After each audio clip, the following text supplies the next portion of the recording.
어서 들어오세요. 아름다운 소리책방입니다. 오늘은 전광용 작가의 책 커피단리를 준비했는데요. 시대적 격변 속에서도 흔들림 없는 출세 의지로 변신의 변신을 거듭한 생존의 달인이 되어버린 이인국 박사 소설 속으로 만나러 가보실까요? 커피단리 전광용. 수술실에서 나온 이인국 박사는 응접실 소파에 파묻히듯이 깊숙이 기대어 앉았다. 그는 백금 무태 안경을 벗어들고 이마에 땀을 닦았다. 등골에 축축이 배인 땀이 잦아들어감에 따라 피로가 스며왔다.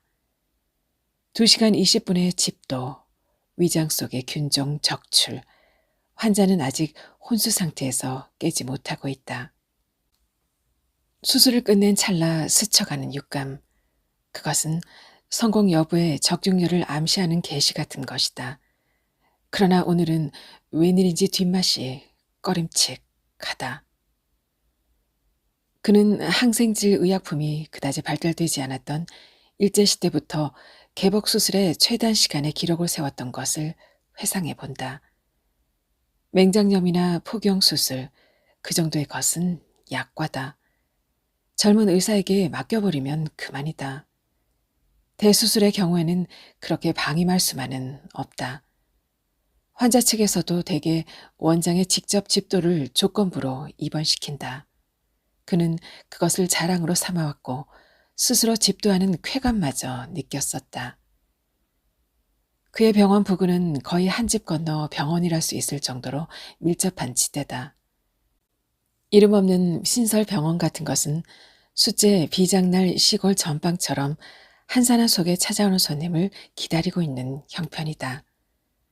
그러나 이인국 박사는 인류 대학병원에서조차 손을 쓰지 못하여 밀려오는 급환자들 틈에 끼어 환자의 간별에는 각별한 신경을 쓰고 있다.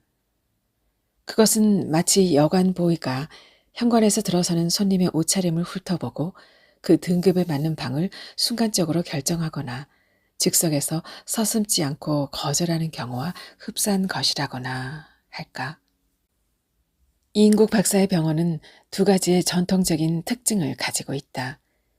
병원 안이 먼지 하나도 없이 정결하다는 것과 치료비가 여느 병원에 갑절이나 되게 비싸다는 점이다. 그는 새로운 환자의 초진에서는 병에 앞서 우선 그 부담 능력을 감정하는 데서부터 시작한다. 신통치 않다고 느껴지는 경우에는 무슨 핑계를 대든 그것도 자기가 직접 나서는 것이 아니라 간호원 더러 따돌리게 하는 것이다. 그렇게 중환자가 아닌 한 대부분의 경우 예지는 젊은 의사들이 했다. 원장은 다만 기록된 진찰 카드에 따라 환자의 증세에 아울러 경제 정도를 판정하는 최종 진단을 내리면 된다. 상대가 직이나 거물급이 아닌 한 외상이라는 명목은 붙을 수 없었다. 설령 있다 해도 이 악면 진단은 한 푼의 미수나 결손도 없게 한 그의 반생을 통한 의술 생활의 신조요, 비결이었다.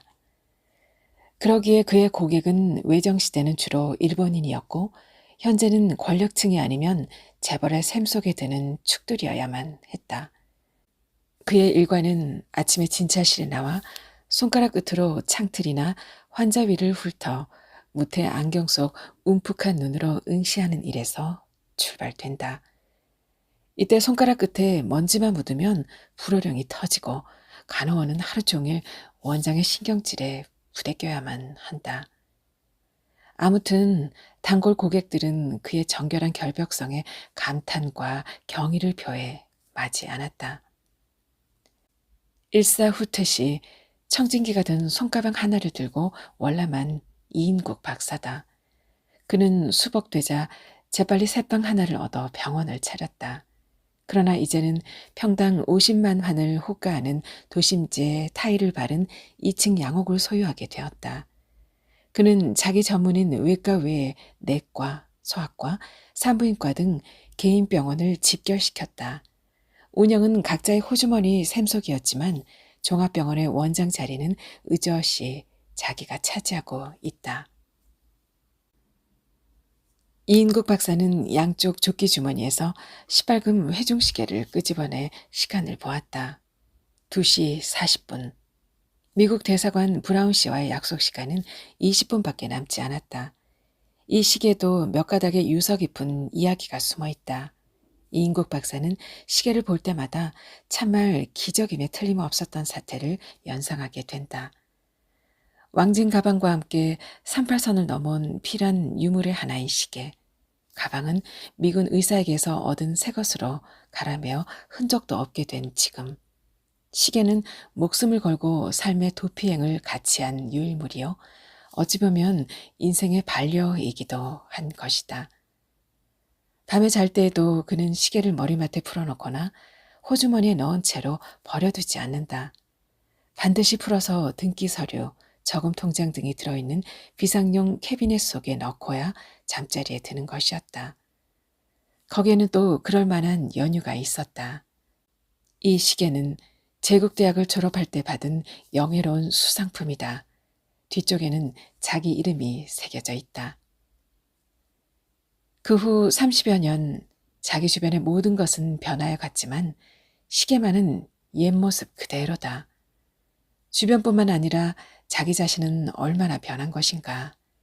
20대 홍안을 자랑하던 젊음은 어디로 사라진 것인지 머리카락도 반백이 넘었고 이마의 주름은 깊어만 간다. 일제시대 소련군 점령하에 감옥 생활, 6.25 사변, 38선, 미군 부대, 그동안 몇 차례 아슬아슬한 죽음의 고비를 넘긴 것인가. 월삼 17석. 우여곡절 많은 세월 속에서 아직도 제 시간을 유지하는 것만도 신기하다. 시간을 보고는 습성처럼 째깍째깍 소리에 귀 기울이는 때 그의 간단한 눈매에는 흘러간 인생의 축도가 서리는 것이었다. 그 속에서도 강모와 찜의 학생복을 벗어버리고 신사복으로 갈아입던 그날의 감회를 더욱 새롭게 해주는 충동을 금할 길 없는 것이었다. 이인국 박사는 수술 직전에 서랍에 집어넣었던 편지에 생각이 미쳤다. 미국에 가 있는 딸 나미, 본래의 이름은 일본식의 나미꼬다. 해방 후 그것이 거슬린다기에 나미로 불렀고 새로 기류에 올릴 때에는 꼬자를 완전히 떼어버렸다. 나미짱, 딸의 모습은 단란하던 지난날의 추억과 더불어 떠올랐다. 온 집안의 재롱둥이였던 나미, 그도 이젠 성숙했다. 그마저 자기 옆에서 떠난 지금 새로운 집에서 산다고는 하지만 이인국 박사는 가끔 물밀어 오는 허전한 감을 금할 길 없었다. 아내는 거제도 수용소에 있을 때 죽었고 아들의 생사는 지금껏 알 길이 없다. 서울에서 다시 만나 후처로 들어온 해숙. 20년의 연령차에서 오는 세대의 거리감을 그는 억지로 부인해 본다. 그러나 해숙의 피둥피둥한 탄력에 윤기가 더해가는 살결에 비해 자기의 주름 잡힌 까칠한 피부는 육체적 위축감마저 느끼게 하는 때가 없지 않았다. 그들 사이에서 난 돌진한 어린 것, 앞날이 아득한 핏덩이만이 지금의 이인국 박사의 곁을 지켜주는 유일한 피부치다. 이인국 박사는 기대와 호기에 찬 심정으로 항공 우편의 피봉을 뜯었다. 전번 편지에서 가타부타 단하는 내리지 않고 잘 생각해서 결정하라고 한 그 후의 경과다. 결국은 그렇게 되고야 마는 건가? 그는 편지를 탁자 위에 밀어 놓았다. 어쩌면 이러한 결말은 딸의 출국 이전에서부터 이미 싹튼 것인지도 모른다는 생각이 들었다. 대학에서 영문과를 택한 딸, 개인 지도를 해준 외인 교수, 스칼라십을 얻어준 것도 그고 유학 절차에 재정 보증인을 알선해 준 것도 그가 아닌가. 우연한 일은 아니다. 그러나 시류에 따라 미국 유학을 해야만 한다고 주장한 것은 아버지 자기가 아니었던가. 동양학을 연구하고 있는 외인 교수, 이왕이면 한국 여성과 결혼했으면 좋겠다던 솔직한 고백에 자기의 학문을 위한 탁월한 견해라고 무심코 찬의를 표한 것도 자기가 아니었던가. 그것도 지금 생각하면 하나의 암시였음이 분명하지 않은가. 이인국 박사는 상아로 된 오존 파이프를 앞니 힘을 주어 지그시 깨물며 눈을 감았다. 꼭 풀쏘 개 좋은 일을 한 것만 같은 분하고도 허황한 심정이다. 고쟁이 사위. 생각만 하여도 전신의 피가 역류하는 것 같은 몸서리가 느껴졌다. 더러운 년 같으니 기어코. 그는 큰 기침을 내뱉었다. 그의 생각은 외정시대 내선 일체 혼인론이 떠돌던 이야기에까지 꼬리를 물었다. 그때는 그것을 비방하거나 굴욕처럼 느끼지는 않았다. 오히려 당연한 것으로 해석했고 어찌 보면 우월한 것으로 생각하지 않았던가. 그런데 이 경우는 그는 딸의 편지 구절을 곱씹었다. 애정에 국경이 있어요. 이것은 벌써 진부하다. 애비도 학창시절에 그런 풍조는 다 마스터했다. 건방지게 이제 새삼스레 애비에게 설교조로 좀 더 솔직하지 못하고. 그러니 외딸인 제가 그런 국제결혼에 시금석이 되겠단 말인가. 아무튼 아버지께서 쉬 한번 오신다니 최종 결정은 아버지의 의향에 따라 결정할 예정입니다만. 그래, 아버지가 안 가면 그대로 정하겠단 말인가. 이인국 박사는 일대 잡종의 유전 법칙이 떠오르자 머리를 내저었다. 흰둥이 외손자 생각만 하여도 징그럽다. 그는 내던졌던 사진을 다시 집어들었다. 대학 캠퍼스 같은 석조전의 거대한 건물, 그 앞에 정원, 뒤쪽에 짝을 지어 걸어가는 남녀 학생, 그 배경 속에 딸과 그 외인 교수가 나란히 어깨를 짚고 서서 웃음을 짓고 있다. 놀기는 잘들 논다. 신음소리를 내며 그는 자리에서 일어섰다. 아무튼 미스터 브라운을 만나 이왕 가는 길이면 좀 더 서둘러야겠다. 그 가장 대우가 좋다는 국무성 초청 케이스의 확정 여부를 빨리 확인해야겠다는 생각이 조바심을 쳤다. 그는 아내 해숙이는 살림방 쪽으로 건너갔다. 여보, 남이가 기어코 결혼하겠다는구려. 그래요? 아내의 어조에는 별다른 감동이나 의아도 없음을 이인국 박사는 직감했다. 그는 가능한 한 해숙이 앞에서 전실소생의 애들 이야기를 하는 것을 삼가봤다. 어떻게 보면 남이의 미국 유학을 간접적으로 자극한 것은 가정 분위기에 소치라는 자격지심이 없지 않기도 했다. 남이는 물론 해숙이를 단 한 번도 어머니라고 불러준 일이 없었다. 해숙이 또한 남이 앞에서 어머니라고 버젓이 행세한 일도 없었다. 지난날의 간호원과 오늘의 어머니, 그 사이에는 따져서 표현할 수 없는 미묘한 감정들이 복제되어 있었다. 선생님의 일이라면 무엇이든지 돕겠어요. 서울에서 이인국 박사를 다시 만났을 때 마음속 그대로 털어놓은 해숙의 첫마디였다.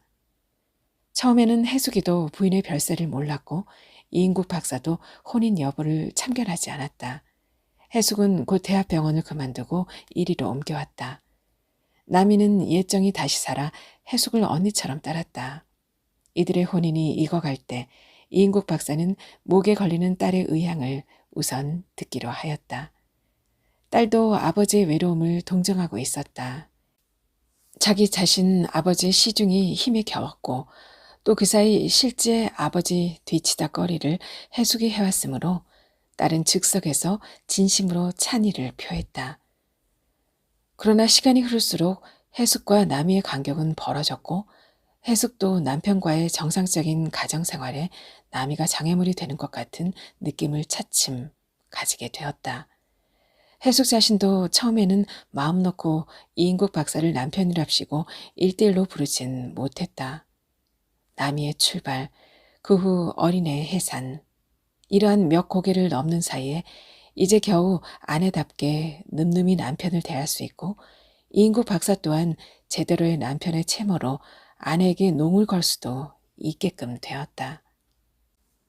기어코 그 외인 교수하군가 가까워지는 모양인데. 이인국 박사는 아내의 얼굴을 직시하지는 못하고 마치 독백하듯이 뇌까렸다. 할 수 있어요. 제 좋다는 대로 해야죠.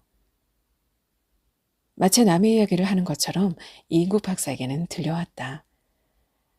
글쎄, 하기는 그렇지만. 그는 입맛만 다시며 더 이상 계속하지 못했다. 잠을 깨어 울고 있는 어린 것에게 젖을 물리고 있는 아내의 젊은 육체에서 자극을 느끼면서 이인국 박사는 자기 자신이 죄를 지은 것만 같은 남이에 대한 강박관념을 금할 길이 없었다. 저 어린 것이 자라서 아들 원식이나 또 남이 정도의 말상대가 되려면 아직 20여 년의 세월이 흘러야 한다. 그때 자기는 70이 넘는 할아버지다. 현대의학이 인간의 평균 수명을 연장하고 암 같은 고질이 아닌 한 불의의 죽음은 없다. 하지만 자기 자신은 의사면서 스스로의 생명 하나를 보장할 수 없다. 마누라는 눈앞에서 나는 새 놓치듯이 죽이지 않았던가.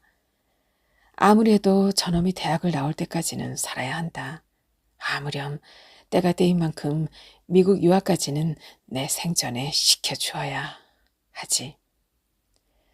하기야 그런 의미에서도 일찌감치 미국 혼담을 맺어두는 것도 그리 해로울 건 없지 않나.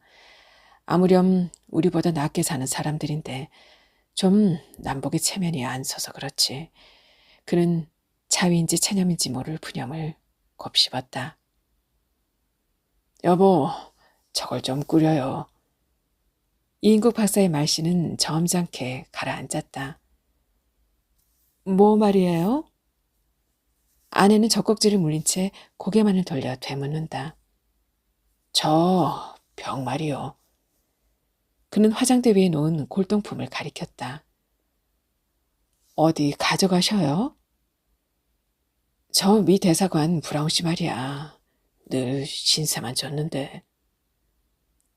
아내가 꼼꼼히 싸놓은 포장물을 들고 이인국 박사는 천천히 현관을 나섰다. 벌써 석간신문이 배달되었다.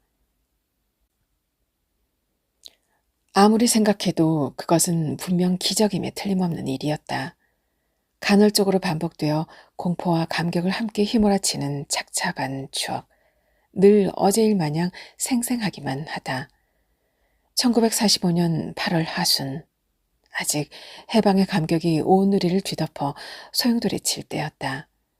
말복도 지난 날씨이건만 여전히 무더웠다. 이인국 박사는 이 며칠 동안 불안과 초조에 휘몰려 잠도 제대로 자지 못했다. 무엇인가 닥쳐올 사태를 오들오들 떨면서 대기하는 상태였다. 그렇게 붐비던 환자도 하나 얼씬하지 않고 쉴 사이 없던 전화도 뜸해졌다. 이번 실은 최후의 복막염 환자였던 도청의 일본인 과장이 끌려간 후 텅 비었다. 조수와 약제사는 궁금증이 나서 고향에 다녀오겠다고 떠나갔고 서울 태생인 간호원 해숙이만이 남아 빈집 같은 병원을 지키고 있었다. 2층 10조 다다미 방에 훈도시와 육가다 바람에 뒹굴고 있던 이인국 박사는 견디다 못해 부채를 내던지고 일어났다. 그는 목욕탕으로 갔다. 찬물을 퍼서 대야째 머리서부터 몇 번이고 내리부었다. 등줄기가 시리고 몸이 가벼워졌다. 그러나 수건으로 몸을 닦으면서도 무엇인가 짓눌려 있는 것 같은 가슴속의 갑갑증은 가셔낼 수가 없었다. 그는 창문으로 기우시 행길가를 내려다 보았다. 오글거리는 군중들은 아직도 소음 속으로 밀려가고 밀려오고 있다. 굳게 닫혀있는 은행 철문에 붙은 벽보가 행길을 건너 하얀 윤곽만이 두드러져 보인다. 아니 그곳에 쓰여있는 구절. 친일파, 민족 반역자를 타도하자. 옆에 붉은 동그라미를 두 겹으로 친 글자가 그대로 눈앞에 선명하게 보이는 것만 같다. 어제 점을 역해 그것을 처음 보았을 때의 전율이 되살아왔다. 순간 이인국 박사는 방 쪽으로 머리를 획 돌렸다. 다야, 원 괜찮겠지. 혼자 뇌까리면서 그는 다시 부채를 들었다. 그러나 벽보를 들여다보고 있을 때 자기와 눈이 마주치는 순간 일그러지는 얼굴에 경멸인지 통쾌인지 모를 웃음을 비죽거리면서 아래 위로 훑어보던 그 춘석이 녀석의 모습이 자꾸만 머릿속으로 엄습하여 어두운 밤에 거미줄을 뒤집어 쓴 것처럼 깨름칙하기만 하다.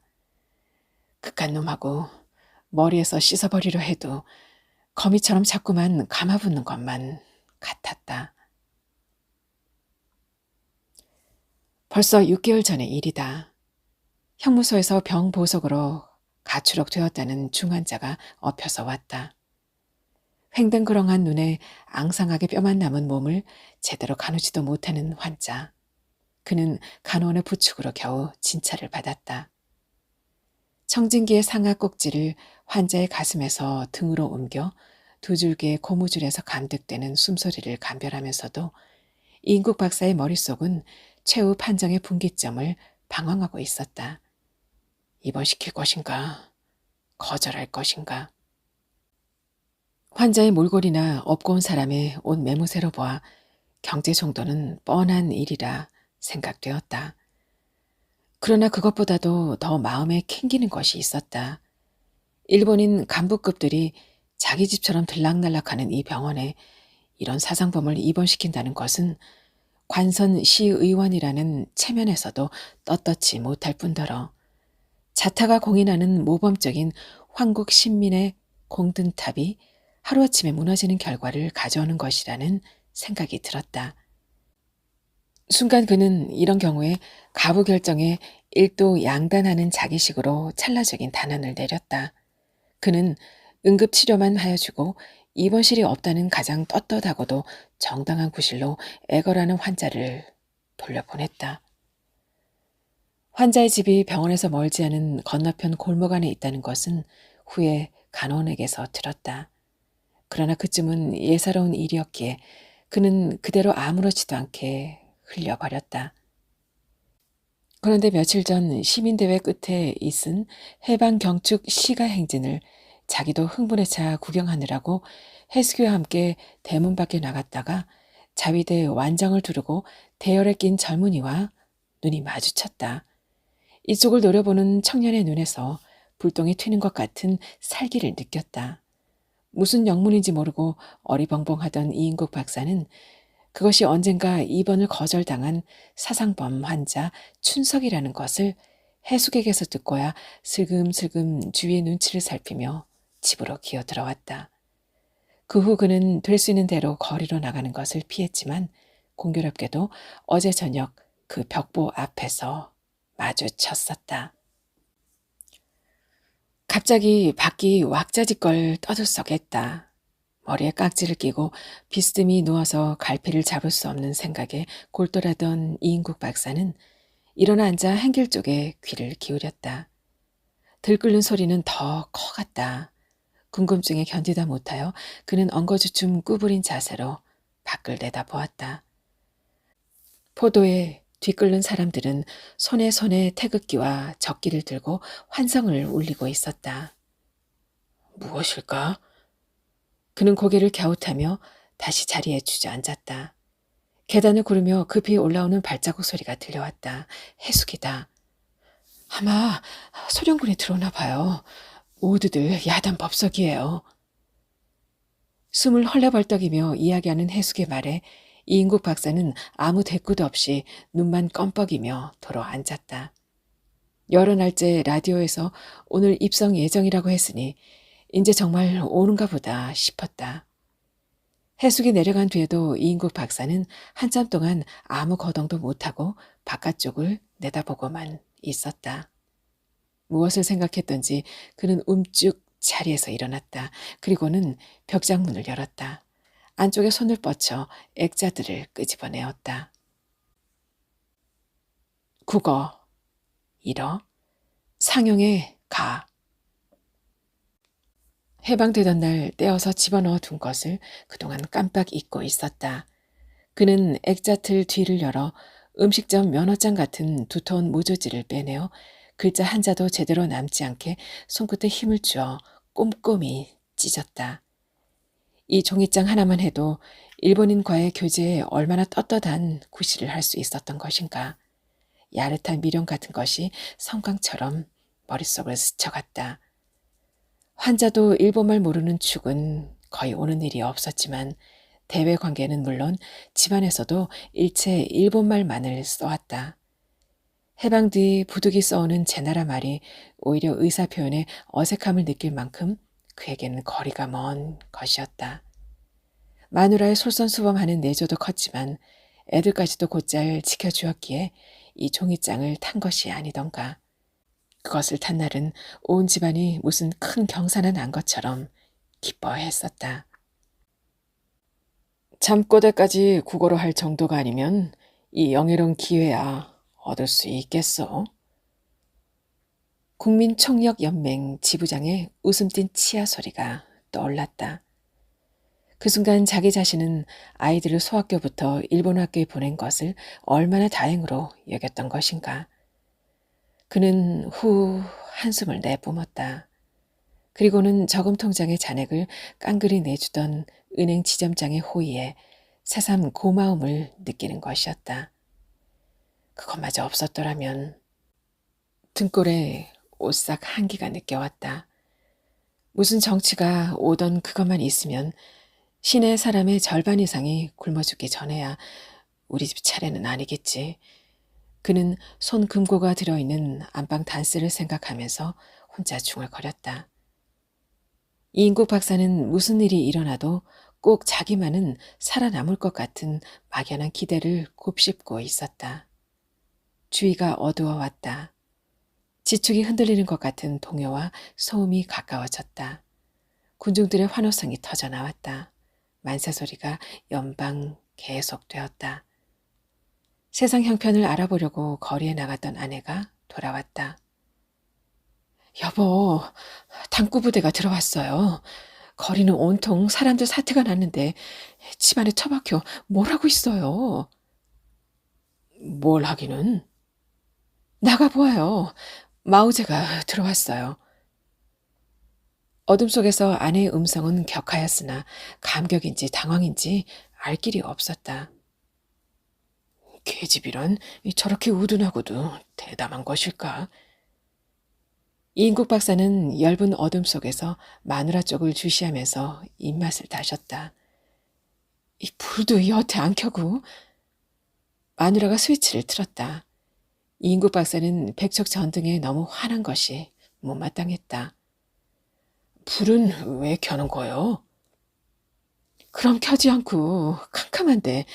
자, 어서 나가봅시다. 마누라의 이끄는 데 따라 이인국 박사는 마지못해 하면서 시침을 떼고 따라 나섰다.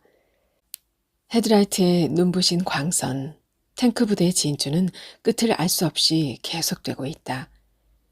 이인국 박사는 부신 불빛을 피하면서 가로수에 기대어 섰다.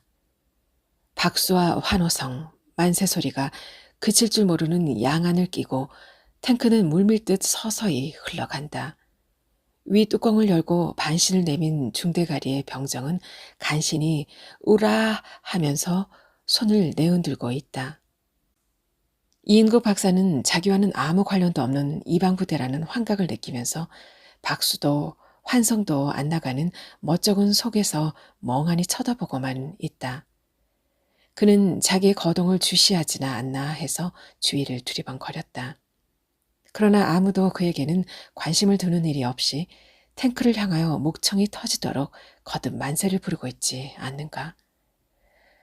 어떻게 되겠지. 그는 밑도 끝도 없는 한마디를 내이면서 유유히 집으로 들어왔다. 민요 뒤에 계속되던 행진곡이 그치고 주둔군 사령관의 포고문이 방송되고 있다. 이인국 박사는 라디오 앞에 다가앉아 귀를 기울였다. 시민의 생명재산은 절대 보장한다. 각자는 안심하고 자기의 직장을 수호하라. 총기, 일본도 등 일체 무기 소지는 그만이 즉시 반납하라는 등의 요지였다. 그는 문득 단수 속에 넣어둔 엽총의 생각이 미치었다. 어쩌면 저것도 바쳐야 하는 것일까? 영국제 쌍발, 손때 묻은 애화물같이 느껴져 누구에게 단 한 번 빌려주지 않았던 최신형 특제품이다. 이인국 박사는 다이얼을 돌렸다. 대체 서울에서는 어떻게들 하고 있는 것일까? 거기도 마찬가지다.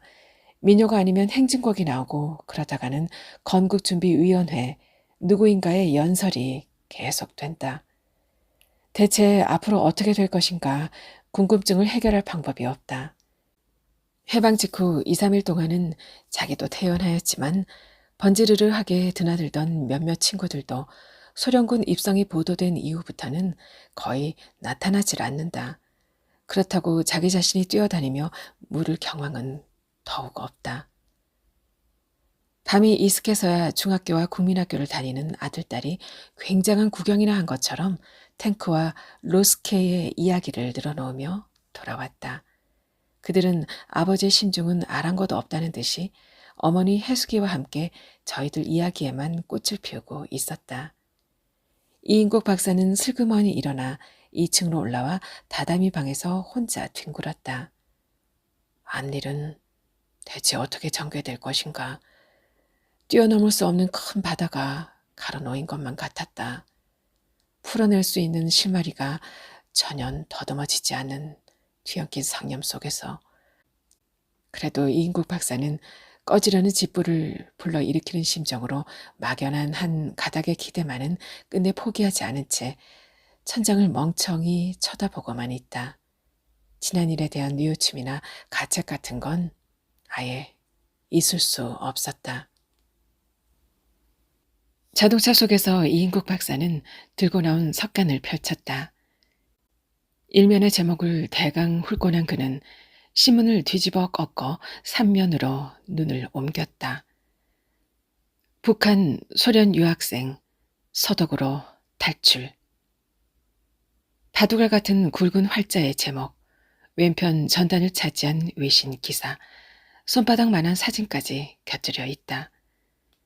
그는 코어리에 내려온 안경을 올리면서 눈을 부릅떴다. 그의 시각은 활자 속을 헤치고 머릿속에는 아들의 환상이 뒤엉켜 들이쳐왔다. 아들을 모스크바로 유학시킨 것은 자기의 억지에서였던 것만 같았다. 출신 계급, 성분, 어디 하나나 부합될 조건이 있었단 말인가. 고급 중학을 졸업하고 의과대학에 입학한 바로 그 애다. 이인국 박사는 그때나 지금이나 자기의 처세 방법에 대해서 절대적인 자신을 가지고 있다. 예, 너 그 노 공부를 열심히 해라. 왜요? 아들은 갑자기 튀어나오는 아버지의 말에 의아를 느끼면서 반문했다. 야, 원씨가 별 수 없다. 외정 때는 그래도 일본 말이 출세를 하게 했고 이제는 노가 또 파는 치지 않니. 고기가 물을 떠나서 살 수 없는 바에야 그 물속에서 살 방도를 궁리해야지. 아무튼 그 노사 말 꾸준히 해라. 아들은 아버지 말에 새삼스레 자극을 받는 것 같진 않았다. 내 나이로도 이제 이만큼 뜨내기 회화쯤은 할 수 있는데 새파란 너희 나세로야 그걸 못하겠니? 염려 마세요, 아버지. 아들의 대답이 그에게는 믿음직스럽게 여겨졌다. 이인국 박사는 심각한 표정으로 말을 이었다. 어디 코 큰 놈이라고 별것이겠니? 말 잘해서 진정이 통하기만 하면 그것들도 다 그렇지. 이인국 박사는 끝내 스탠코프 소자의 배경으로 요직에 있는 당 간부의 추천을 받아 아들의 소련 유학을 결정짓고야 말았다.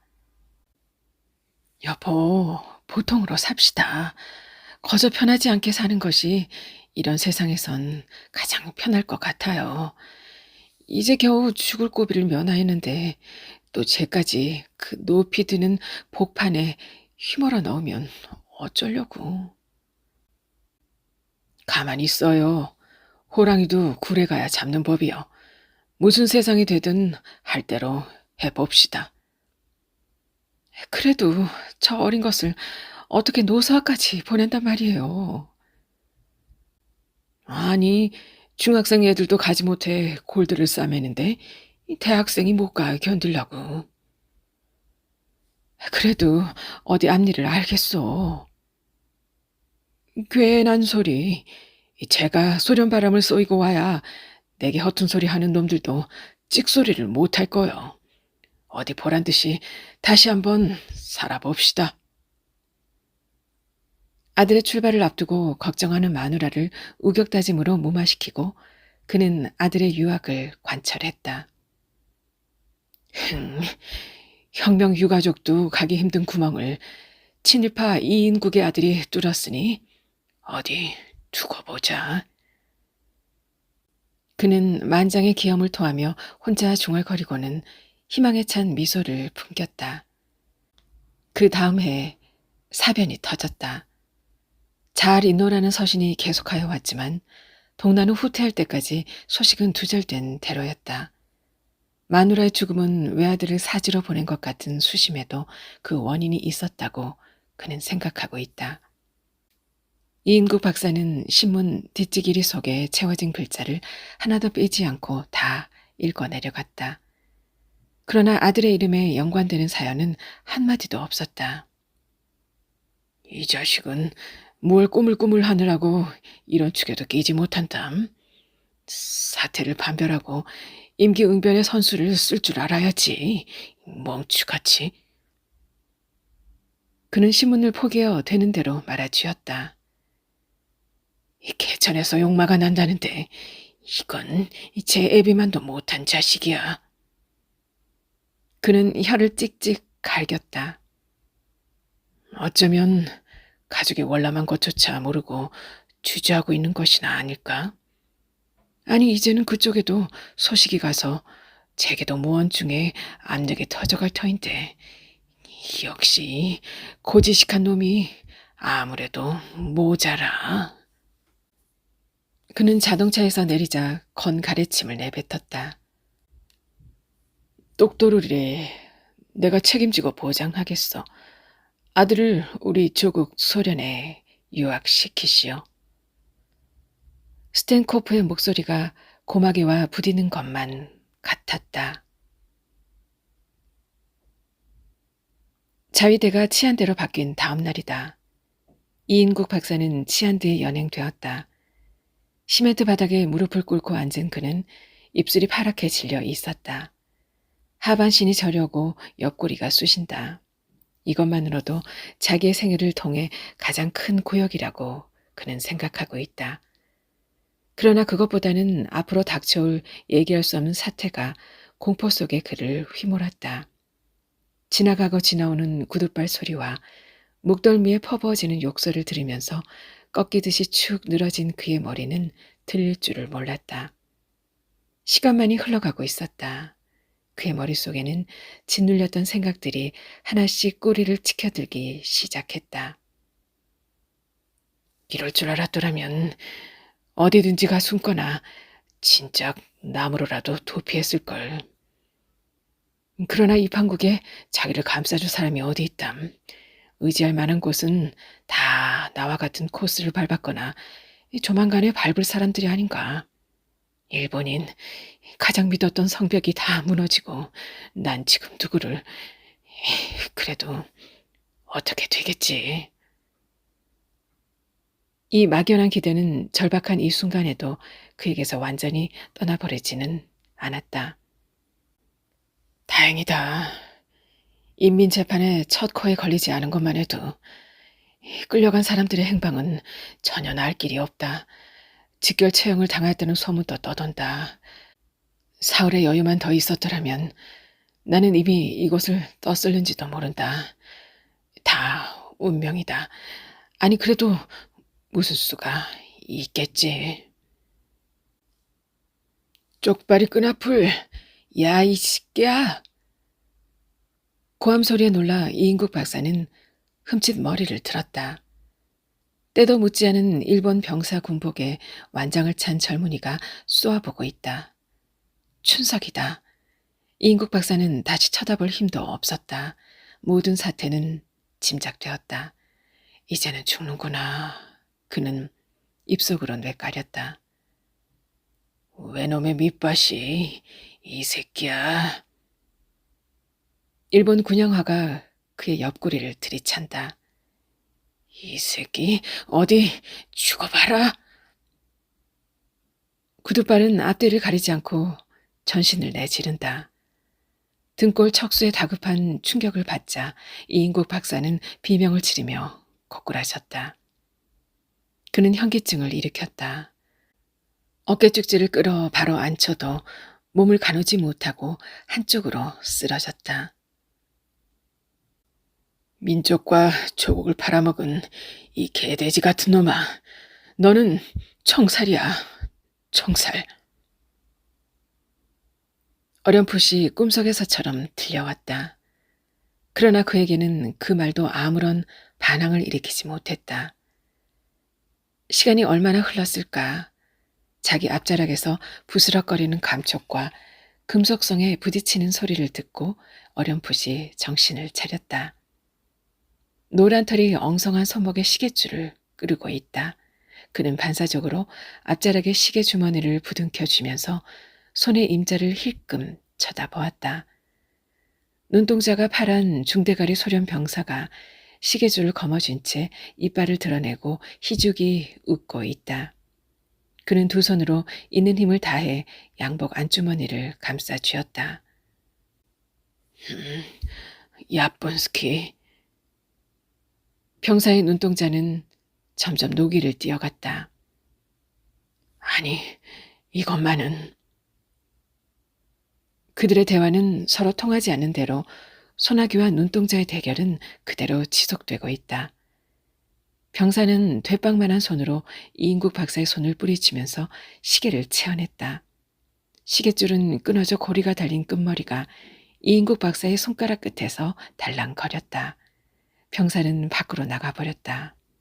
죽음과 시계, 이인국 박사는 토막난 푸념을 되풀이하고 있다.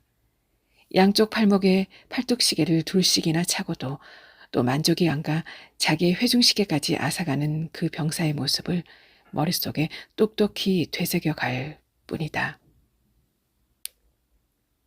감방 속은 빼곡히 찼다. 그러나 고참자와 신입자의 서열은 분명했다. 달포가 지나는 사이에 맨 안쪽 똥통 위에 자리 잡았던 이인국 박사는 3분지 2의 지점으로 점차 승격되었다. 그는 하루 종일 말이 없었다. 범인 속에 섞여 있던 감방 밀정이 출감된 다음 날부터 불평만을 늘어놓던 축들이 불려나가 반송장이 되어 들어왔지만 또 하루 이틀이 지나자 감방 속의 분위기는 여전히 불평과 음식 이야기로 소일되었다. 이인국 박사는 자기의 죄상이라는 것을 폭로하기도 싫었지만 예전에 고등계 형사들에게서 실컷 얻어들은 지식이 약이 되어 함구령이 지상명령이라는 신념을 일관하고 있었다. 그는 간밤에 출감한 학생이 내던지고 간 노회화책을 첫 장부터 꼼꼼히 뒤지고 있을 뿐이다. 등골이 쏘고 옆구리가 걸려온다. 이것으로 고질이 되는가 하는 생각이 없지 않다. 아침 저녁으로 기온이 사뭇 내려가고 있다. 아무리 체념한다면서도 초조감을 막을 길 없다. 노책을 읽으면서도 그의 청각은 늘 감방 속의 이야기를 놓치지 않고 있다. 그들이 예측하는 식대로의 중형으로 치른다면 자기의 죄상은 너무도 어마어마하다. 양국 조합의 쌀을 몰래 팔아먹은 것이 7년, 양민을 강제로 보국대에 동원했다는 것이 10년, 감정적인 직결이 아니라 법에 의한 처단이라고 내대지만 이 난립한국에 법이고 뭐이고 있을까. 마음에만 거슬리면 총살일 판인데. 친일, 민족 반역자, 반일투사 치료 거부, 일제 간첩 행위. 이건 너무도 어마어마한 죄상이다. 치주할 때 나열하던 그대로 한다면 고작해야 무기징역, 사형감일지도 모른다. 그는 방안을 둘러보며 후 큰 숨을 내쉬었다. 처마 밑에 바싹 달라붙은 환기창에서 들이비치던 손수건만한 햇살이 참대자처럼 길어졌다가 시로리만큼 가늘게 떨리며 사라졌다. 그 창살을 거쳐 아득히 보이는 가을 햇살이 잊었던 지난 일을 한 덩어리로 얼고 휘몰아 오곤 했다. 가슴이 찌릿했다. 밖의 세계와는 영원한 단절이다. 그는 눈을 감았다. 마누라, 아들, 딸, 해숙이, 누구누구. 그러다가 외곽에 원로 이인국 박사에 이르자 목구멍이 타는 것 같이 꽉 막혔다. 그는 헛기침을 하고 침을 삼켰다. 그럼 어쩐단 말이야. 식민지 백성이 별 수 있었어? 날고 뛴들 소용이 있었느냐 말이야.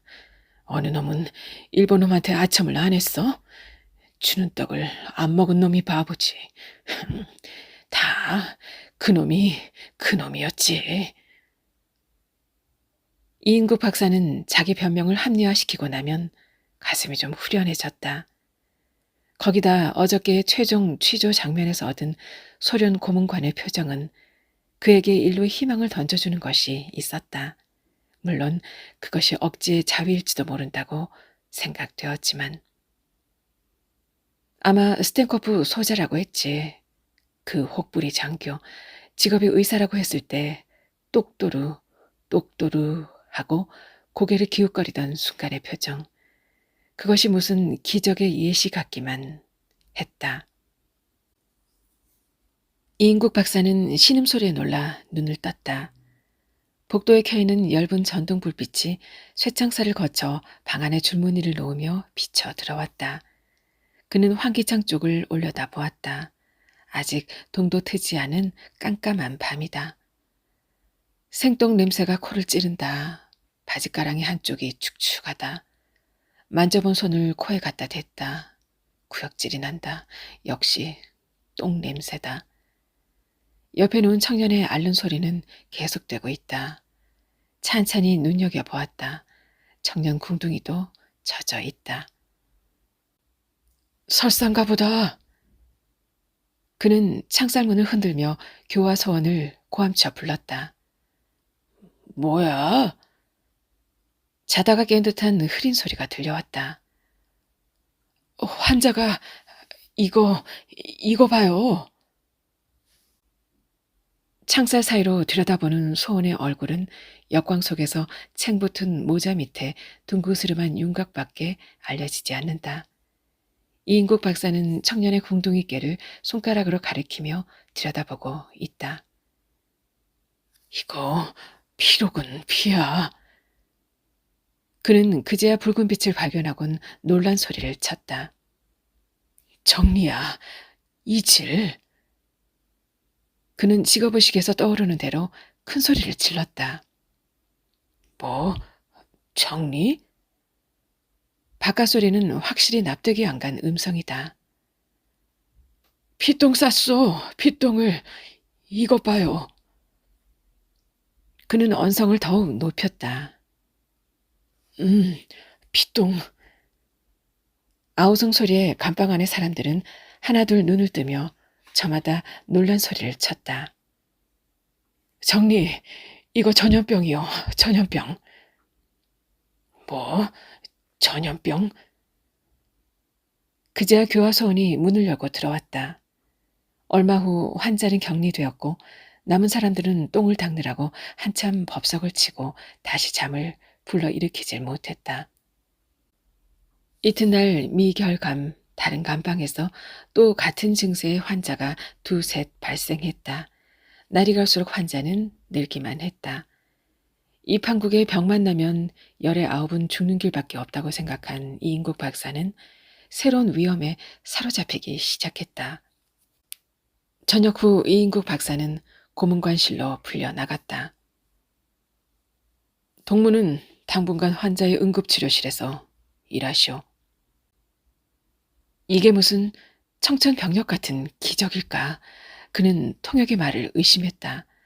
소련 장교와 통역관을 번갈아 쳐다보는 그의 눈동자는 생기를 띄어갔다. 알겠소. 엥? 네.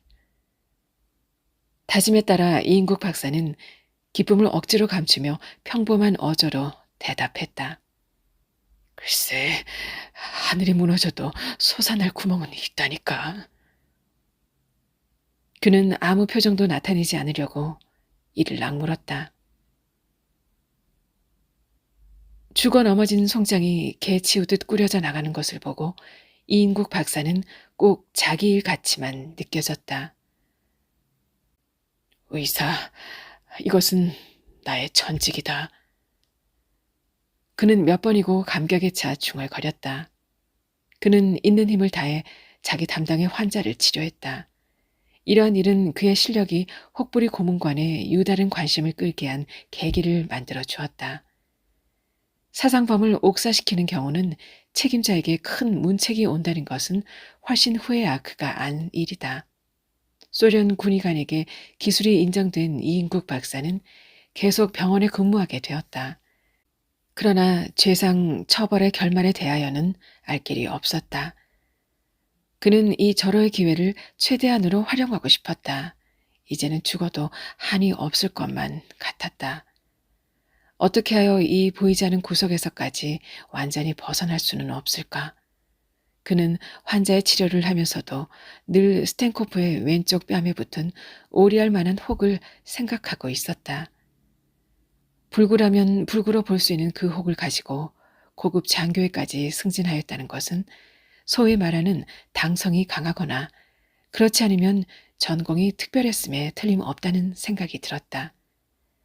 그것 하나만 물고 늘어지면 무엇인가 완전히 살아날 틈새기가 생길 것만 같았다. 이인국 박사의 뜨내기 노후도 가끔 순시하는 스탠코프와 인사말을 주고받을 수 있을 정도로 진전되었다. 이 안에서의 모든 독서는 금지되었지만 노 교본과 당사만은 허용되었다. 이인국 박사는 마치 생명의 열쇠나 되는 듯이 초보 노책을 거의 암송하다시피 했다. 크리스마스를 전후하여 장교들의 주연이 베풀어지는 기회가 거듭되었다. 얼근이 주기를 띤 스탠코프가 순시를 돌았다. 이인국 박사는 오늘의 기회를 놓치지 않겠다고 마음먹었다.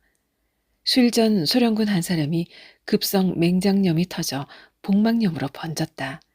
그 환자의 씨를 뽑는 옆에 온 스탠코프에게 이인국 박사는 말 절반, 손짓 절반으로 혹을 수술하겠다는 의사를 표명했다.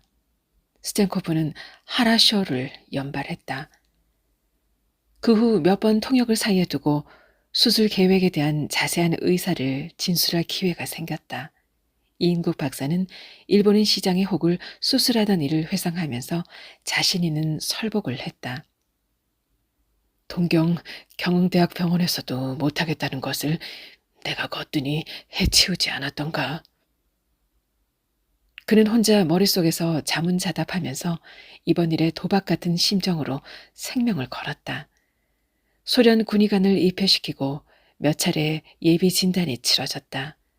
수술일은 왔다. 이인국 박사는 손에 익은 자기 병원의 의료 기재를 전부 운반하여 오게 했다. 군의관 3사람이 보조하기로 했지만 집도는 이인국 박사 자신이 했다. 야전 병원의 젊은 군의관들이란 그에겐 한갓 풋내기로밖에 보이지 않았다. 그는 수술을 진행하는 동안 그들 군의관들을 자기 집 조수 부리듯 했다. 집도 이후의 수술 때는 완전히 자기 전단하의 왕국이라고 생각되었다. 그러나 아까 수술 직전에 사인한 실패하는 경우에는 총살에 처한다는 서약서가 통일된 정신을 순간순간 흐려놓곤 한다. 수술대에 누운 스탠코프의 침착하면서도 긴장에 찼던 얼굴, 그것도 전신 마취가 끝난 후 3분이 못 갔다. 간호부는 가제로 이인국 박사의 이마에 맺힌 땀방울을 연방 찍어내고 있다. 기구가 부딪는 금속성과 서로의 숨소리만이 고촉의 반사등이 내리비치는 방 안에 질식할 것 같은 침묵을 해살짓고 있다. 수술은 예상 이상의 단시간으로 끝났다. 위생복을 벗은 이인국 박사의 전신은 땀으로 흠뻑 젖었다. 완치되어 퇴원하는 날, 스탠코프는 이인국 박사의 손을 부서져라 쥐면서 외쳤다. 커피단리, 스바시보. 이인국 박사는 입을 해 벌리고 웃기만 했다. 마음의 감옥에서 해방된 것만 같았다. 아진, 아진, 오젠 하라쇼. 스탠코프는 엄지손가락을 높이 들면서 내가 첫째라는 듯이 이인국 박사의 어깨를 치며 찬양했다. 다음날 스탠코프는 이인국 박사를 자기 방으로 불렀다. 그가 이인국 박사에게 스스로 손을 내밀어 예절적인 악수를 청한 것은 이것이 처음이었다. 적과 적이 맞부딪히면서 이렇게 180도로 전환될 수가 있을까? 노랑 대가리도 역시 본심에서는 하나의 인간임에는 틀림없는 것이 아닌가. 내일부터는 집에서 통근해도 좋소. 이인국 박사는 막혔던 뚝이 터지는 것 같은 큰 숨을 삼켜가면서 내쉬었다. 이번에는 이인국 박사가 스탠코프의 손을 잡았다. 스바시보, 스바시보. 혹 나한테 무슨 부탁이 없어? 이인국 박사는 문득 시계가 머리에 떠올랐다. 그러나 곧 이어 이 마당에 그런 이야기를 꺼낸다는 것은 오히려 깨조지하게 보이지 않을까 하는 생각이 뒤따랐다. 그러나 아무래도 그 미련이 가셔지지 않았다. 이인국 박사는 비록 찾지 못하는 경우가 있더라도 솔직히 심중을 털어놓으리라고 마음먹었다. 그는 통역의 보조를 받아가며 시간과 장소를 정확히 회상하면서 시계를 약탈당한 경위를 상세히 설명했다. 스탠코프는 혹이 붙었던 뺨을 쓰다듬으면서 긴장된 모습으로 듣고 있었다. 염려 없어, 똑도르리. 위대한 북의 군대가 그럴 리가 없어. 만약 있었다 하더라도 그것은 무슨 착각이었을 것이오. 내가 책임지고 찾도록 하겠어. 스탠코프의 얼굴에 결의를 띤 심각한 표정이 스쳐가는 것을 이인국 박사는 똑바로 쳐다보았다. 공연한 말을 끄집어내어 일껏 잘 되어가는 일에 부스럼을 만드는 것은 아닐까. 그는 솟구치는 불안과 후회를 짓눌렀다. 안심하시오, 똑도르리. 하하하. 스탠코프는 큰 웃음으로 넌지시 말끝을 막았다. 이인국 박사는 죽음의 직전에서 풀려나 집으로 향했다. 어느 사이에 저렇게 노후로 의사표시를 할 수 있게 되었느냐고 스탠코프가 감탄하더라는 통역의 말을 되뇌이면서. 차가 브라운시의 관사 앞에 닿았다. 성조기를 보면서 이인국 박사는 그날의 적기와 돌려온 시계를 생각하고 있었다. 응접실에 안내된 이인국 박사는 주인이 나오기를 기다리면서 방 안을 둘러보았다. 대사관으로는 여러 번 찾아갔지만 집으로 찾아간 것은 이번이 처음이다. 3년 전 딸이 미국으로 갈 때부터 신세진 사람이다. 벽쪽 책꽂이에는 이조실록, 대동야승 등 한적이 빼곡히 차있고 한쪽에는 고서의 질책이 가지런히 쌓여져 있다. 맞은편 책상 위에는 작은 금동 불상 곁에 몇 개의 골동품이 진열되어 있다. 12폭 예서 병풍 앞 탁자 위에 놓인 재떨이도 세월에 때 묻은 백작이다. 저것들도 다 누군가가 가져다 준 것이 아닐까 하는데 생각이 미치자 이인국 박사는 얼굴이 화끈해졌다. 그는 자기가 들고 온 상감진자 고려청자 화병에 눈길을 돌렸다. 사실 그것을 내놓는 데는 얼마간의 아쉬움이 없지 않았다. 국외로 내보낸다는 자책감 같은 것은 아예 생각해 본 일이 없는 그다. 차라리 이인국 박사에게는 저렇게 많으니 무엇이 그리 소중하고 달갑게 여겨지겠느냐는 망설임이 더 앞섰다. 브라운 씨가 나오자 이인국 박사는 웃으며 선물을 내놓았다. 포장을 풀고 난 브라운 씨는 만면에 미소를 띠며 기쁨을 참지 못하는 듯 땡큐를 거듭 부르짖었다. 참, 이거 귀중한 것입니다. 뭐, 대단한 것은 아닙니다. 그저 제 성의입니다. 이인국 박사는 안도감에 있다는 만족을 느끼면서 브라운 씨의 기쁨에 맞장구를 쳤다. 브라운 씨의 영어 반 한국말 반으로 섞어가는 이야기를 들으면서 이인국 박사는 흐뭇한 기분에 젖었다. 닥터리는 영어를 어디서 배웠습니까?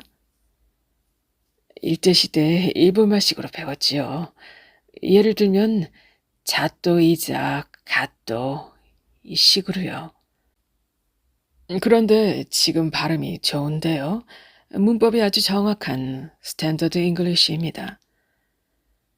그는 이 말을 들을 때 문득 스탠코프의 말이 연상되었다. 그리고 보면 영국의 조상을 가진다는 브라운 씨는 R 발음을 그렇게 나타내지 않는 것 같게 여겨졌다. 얼마 전부터 개인 교습을 받고 있습니다. 아, 그렇습니까? 이인국 박사는 자기의 어학적 재질에 은근히 자긍심을 느꼈다.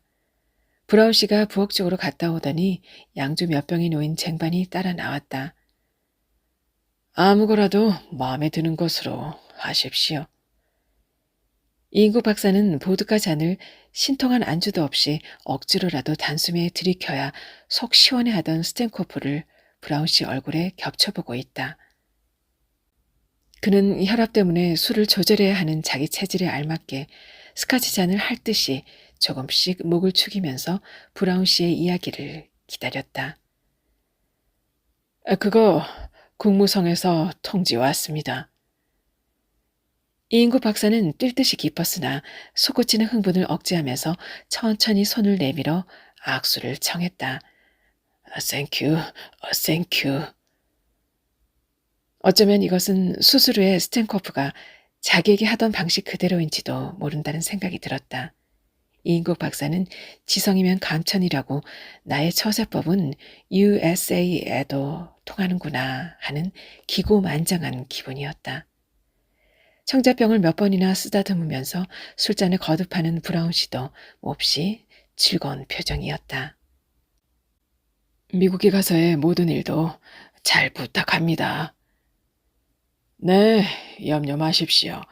떠나실 때 소개장을 써드리지요. 감사합니다. 역사는 짧지만 미국은 지상의 낙토입니다. 양국의 우호와 친선에 도움이 되기를 바랍니다. 땡큐. 다음 날 휴전선 지대로 같이 수렵하러 가기로 약속하고 브라운 씨 집 대문을 나섰다. 새로 장만한 영국제 쌍발 엽총에 지푸른 총신을 머리에 그리면서 그의 몸은 날개라도 할 듯이 두둥실 가벼웠다.